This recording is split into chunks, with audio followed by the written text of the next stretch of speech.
What happens when a billionaire CEO thinks he can destroy your dreams? This woman turned her wedding disaster into the most savage business revenge of 2024. Smash that subscribe button now because this story will change how you think about turning pain into power. Don't miss the ending. It's absolutely ruthless. Backhand index pointing up, subscribe plus bell equals you won't miss stories that could change your life. Victoria Sterling adjusted her Cartier watch as she reviewed the final wedding arrangements spread across her mahogany desk. 24 hours until she became Mrs. Alexander Kane, wife to Manhattan's most celebrated tech CEO. Her phone buzzed. Alexander's assistant. Miss Sterling? Mr. Kane requests you meet him at the Plaza's penthouse suite. Urgent matter regarding tomorrow's ceremony. Victoria's heart fluttered with nervous excitement.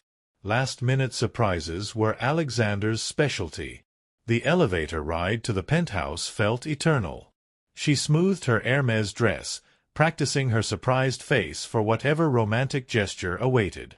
The suite door was ajar. Voices drifted through, Alexander's familiar baritone and someone else. Female. Familiar. Told you this was temporary, Isabella. Victoria's just convenient. Her father's investment firm has the connections I need for the Singapore expansion. Victoria's blood turned to ice water. But Alex, you love me, Isabella's voice pleaded. We've been together for 3 years. Love. Alexander's laugh was cruel. Bella, I need Sterling Investments' Asian portfolio. Victoria's daddy's connections are worth more than whatever feelings I might have. She's so desperately in love, she'll never question the prenup that gives me controlling interest in her trust fund. Victoria gripped the doorframe, her engagement ring suddenly feeling like a shackle. After the honeymoon, I'll gradually distance myself. Maybe stage some fights about her career ambitions, Alexander continued. Rich girls like Victoria are so predictable. Spoiled, dependent, completely helpless without daddy's money. She'll be grateful for whatever scraps of attention I give her. The sound of kissing made Victoria's stomach revolt. She turned and walked away, each step more determined than the last. By the time she reached her Porsche, Victoria Sterling, daughter of Wall Street legend Charles Sterling, had made 3 decisions that would reshape Manhattan's power structure forever. Alexander Kane had no idea he'd just declared war on the wrong woman. The Mandarin Oriental's ballroom gleamed like a crystal palace. 500 of New York's elite mingled beneath baccarat chandeliers, waiting for a wedding that would never happen. Victoria stood at the altar in her custom Vera Wang gown, watching Alexander approach with his practiced smile. The same smile he'd worn while planning to use her. "You look magnificent, darling," he whispered, taking her hands. "Cut the performance, Alex." Victoria's voice was silk over steel. "I know about Isabella. About Singapore. About your charming assessment of spoiled, helpless me." His face went ash-pale. Around them, 300 guests sensed drama brewing. "Victoria, whatever you think you heard. I heard my fiancé planning to commit financial fraud through our marriage." She stepped back, her voice carrying clearly. "I heard him call me predictable, desperate, and helpless." Murmurs rippled through the crowd. Phone cameras materialized like vultures. Alexander grabbed her wrist. "You're making a scene. Think about your reputation." Victoria smiled, the same predatory smile her father wore during hostile takeovers. "My reputation? Alex, you just publicly humiliated the daughter of Charles Sterling. In a room full of Manhattan's most powerful people. With live social media coverage." She pulled off her engagement ring and dropped it. The sound of 20 carats hitting marble echoed like a gunshot. "Consider our merger permanently dissolved." Alexander's mask finally slipped, revealing the arrogant boy beneath. "You'll regret this, Victoria. You need me more than I need you. Without a husband, you're just another trust fund princess playing businesswoman." The crowd gasped. Several phones captured his sneer. Victoria's laugh was crystalline and deadly. "Sweetheart, you just made the biggest miscalculation of your career." She turned to address the crowd. "Ladies and gentlemen, I apologize for this inconvenience. The wedding is cancelled, but please enjoy the reception as my guests. Consider it a celebration of new beginnings." As she glided toward the exit, her maid of honor caught up. "Vic, where are you going?" "To get dressed for battle, Sarah. This isn't over. It's just beginning." Victoria's corner office at Sterling Investments buzzed with activity. 3 monitors displayed financial data while her team of analysts worked around the clock. "Talk to me, Marcus." She addressed her head researcher without looking up from Kane Industries stock reports. "Kane's more vulnerable than he realizes," Marcus reported. "Their Singapore expansion depends entirely on the Chen Morrison deal. If that falls through, they're overextended by 40 million. Victoria's fingers flew across her keyboard. "And the wedding venue?" "The Plaza's events division is hemorrhaging money. Their parent company, Lux Hospitality Group, is quietly shopping for buyers. They need liquid capital fast." Sarah entered with coffee and concern. "Vic, you've been here 72 hours straight." "Maybe." "I'll rest when Kane Industries is mine," Victoria cut her off. "What about his other assets?" "His penthouse is mortgaged to fund the Singapore project. The Hamptons house is leveraged. Even his yacht is collateral." Marcus grinned. "He's been living beyond his means, betting everything on accessing your trust fund." Victoria's phone rang. Her father. "Princess, half of Manhattan's calling about your performance at the wedding. Are you all right?" "Better than all right, Daddy. I need a favor." "How liquid are we?" Charles Sterling's pause spoke volumes. "How liquid do you need to be?" "Enough to buy a hotel chain and destroy a tech company." Her father's laughter boomed through the speaker. "That's my girl. I was wondering when you'd show them what a Sterling can really do." Victoria smiled for the first time in days. "Alexander thinks I'm a helpless princess. Time to show him what happens when you underestimate a woman who grew up watching the world's best dealmaker at work. The family war chest is yours, Victoria. Show them how Sterlings handle betrayal." She hung up and turned to her team. "Gentlemen, we're going hunting."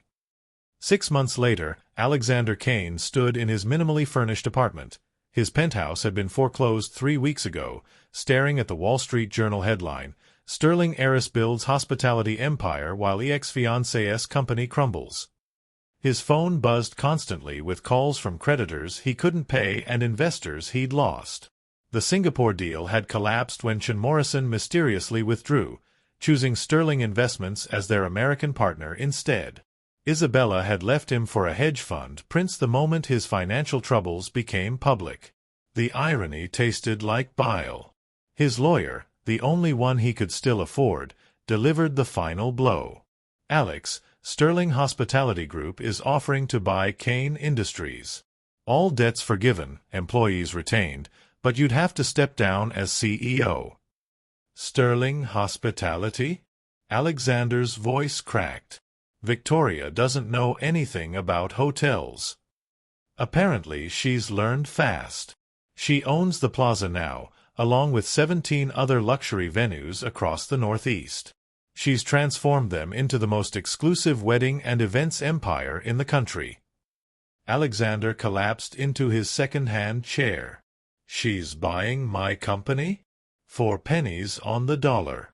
It's actually generous, considering you're technically bankrupt." Through his window, Alexander could see the Plaza's golden facade. Victoria had turned their wedding venue into her corporate throne room. His phone buzzed with a text from an unknown number. "Meeting tomorrow, 3 p.m., Plaza Penthouse. Come alone. Time to finish what you started. V." Alexander stared at the message until his vision blurred. The helpless trust fund princess had systematically dismantled his empire while building her own. He'd created his own destroyer. Victoria Sterling Kane, she'd legally kept the surname as a trophy, stood behind the mahogany desk that once belonged to the plaza's former owner, reviewing acquisition papers. Her assistant knocked. "Ms. Sterling Kane? Alexander Kane is here. Send him in." The man who entered bore little resemblance to the arrogant CEO who'd broken her heart. Alexander's suit was off the rack, his confidence shattered, his swagger replaced by the posture of defeat. "Hello, Alex." Victoria didn't look up from her papers. "Please sit." He remained standing, trying to salvage some dignity. "You wanted to see me? I wanted to offer you a job." Now she looked up, her smile sharp as a surgical blade. "Assistant Event Coordinator. You'll report to Sarah, remember her? My former maid of honor." Alexander's jaw tightened. "You're humiliating me." "Am I?" Victoria leaned back in her leather chair. "I'm offering you employment when no one else will. Your skills are limited, but you do understand luxury preferences. Our clients appreciate authenticity." She gestured to the wall of photos, celebrities, politicians, royalty, all celebrating in venues she now owned. "Every wedding you coordinate will remind you of the one you destroyed. Every happy couple will show you what you threw away. Every commission you earn will be a gift from the woman you called helpless." Alexander's hands clenched into fists. "I won't do it." Victoria shrugged, signing another acquisition paper. "Your choice. Though I should mention, I now own the firm handling your bankruptcy proceedings, and the collection agency pursuing your debts, and coincidentally, the apartment complex where you're living." The color drained from his face. "Take the job, Alex. Rebuild some dignity through honest work. Or keep pretending you have options." She slid a contract across the desk. "Either way, you'll be working for me. The question is whether you want a salary or an eviction notice." Alexander stared at the contract, his signature line waiting like a surrender document. Outside the windows, Manhattan glittered with possibilities that now belonged to the woman he'd underestimated. 1 year later, Victoria Sterling Kane stood on the plaza's rooftop terrace, overlooking the city she'd conquered. Below, Central Park sprawled like a green crown jewel, and beyond it, the lights of her hospitality empire twinkled across the skyline. Her phone buzzed with congratulations. Sterling Hospitality had just been named Manhattan's premier luxury events company. Sarah joined her with champagne. The Forbes interview went viral. From altar to empire, how betrayal built a business dynasty. Victoria smiled, accepting the glass. Amazing how much you can accomplish when someone gives you the perfect motivation. Speaking of motivation, Sarah gestured toward the door, Alexander wanted to speak with you. He's been different lately. Alexander appeared in the doorway, no longer the broken man who'd signed her contract. 8 months of honest work had restored some dignity to his posture, though humility had replaced his former arrogance. "Victoria, I wanted to thank you for the second chance." She studied his face, searching for traces of manipulation. Finding none, she nodded. "You've been a good employee, Alex. Our clients appreciate your attention to detail." "I also wanted to apologize. Really apologize. I was—" He struggled for words. "Everything you said I was. Arrogant. Cruel. I thought money and status made me better than everyone else."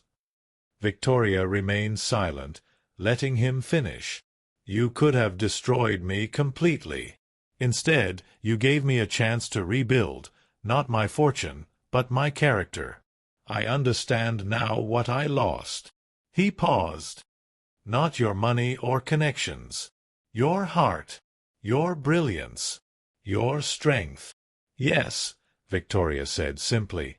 You did lose those things. Alexander nodded, accepting the finality. I hope someday you'll find someone who deserves them. As he walked away, Sarah whispered, Think you'll ever forgive him? Victoria watched the city lights twinkle like fallen stars. I already have, Sarah. But forgiveness doesn't mean forgetting. Or going backward. She raised her champagne toward Manhattan's glittering skyline. Here's to new beginnings built on authentic foundations. The toast echoed across her empire, an empire built not on inheritance or marriage, but on the unshakable strength of a woman who'd turned her greatest betrayal into her greatest triumph. In the distance, the plaza's golden lights spelled out a message visible across the city. Sterling Hospitality Group, where every celebration honored the power of transformation. Trophy, this is what happens when you bet against a queen. Victoria turned her heartbreak into a hospitality empire. She didn't just get revenge, she built a legacy that will outlast any betrayal. If this story fired you up, here's what you must do. Crown subscribe plus smash that notification bell for more stories of savage transformations. Gemstone comment below. What would you build from your biggest betrayal? Share this story with someone who needs to see their power. Remember, your greatest enemy might just be creating your greatest opportunity. Don't just get even, get ahead. Next story drops in 48 hours. The lawyer who fired her. She bought the courthouse. You won't believe what happens next. Backhand index pointing up. Subscribe now or miss the most epic comeback stories.